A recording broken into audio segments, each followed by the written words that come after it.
Hello friends, আমি রেশমি, reiki grandmaster এবং taro card reader. আজকে তোমাদের জন্য আবার একটা নতুন ধরনের টোটকা টিপস নিয়ে চলে এসেছি। তো আজকে যে টোটকা টিপসটা নিয়ে আমরা কথা বলবো সেটা অন্য কিছুই নয়, সেটা হলো আমাদের চারপাশে প্রচুর গুপ্ত শত্রু থাকে। এই গুপ্ত শত্রুগুলোর থেকে আমরা কি করে বাঁচবো, কী করে আমরা বাঁচতে পারি এই গুপ্ত শত্রুদের থেকে। এবং অনেকে সামনাসামনি এসে শত্রুতা করে, অনেকে আবার পিছন থেকে ব্যাকস্ট্যাপ করে।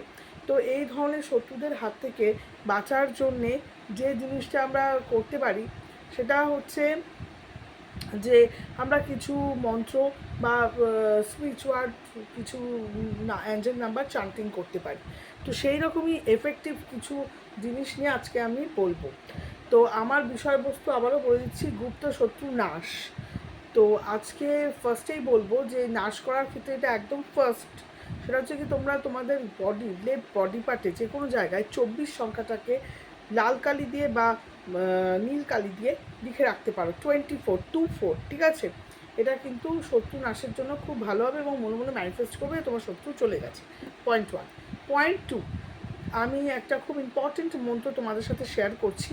এই মন্ত্রটা তোমরা চান্ট করবে প্রতিদিন মিনিমাম 21 বার বা 51 বার বা 108 বার সন্ধ্যে 7টার পর থেকে এনি টাইম।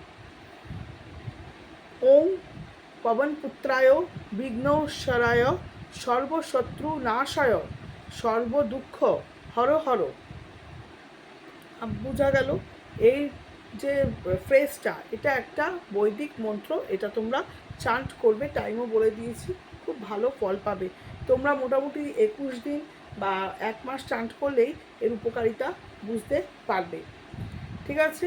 আর এছাড়াও তোমরা যদি শত্রুদেরকে আর আরও ডিস্টার্বড হয়ে থাকো, তো আগে আমি আরও প্রচুর রেমেডি তোমাদের সাথে শেয়ার করব। আগে এই দুটো করো, করে আমাকে অবশ্যই জানিও যে তোমরা কেমন আছো, কেমন ফিল করছো, পজিটিভ ভাইবস পাচ্ছ কি না। এবং অবশ্যই আমার ভিডিওর তলায় এবং ইউটিউব চ্যানেলে কমেন্ট সেকশানে কমেন্ট করবে। ভালো থাকবে। আজকে এতটাই, খুব শিগগিরই আবার নতুন নিয়ে আসছি আমরা।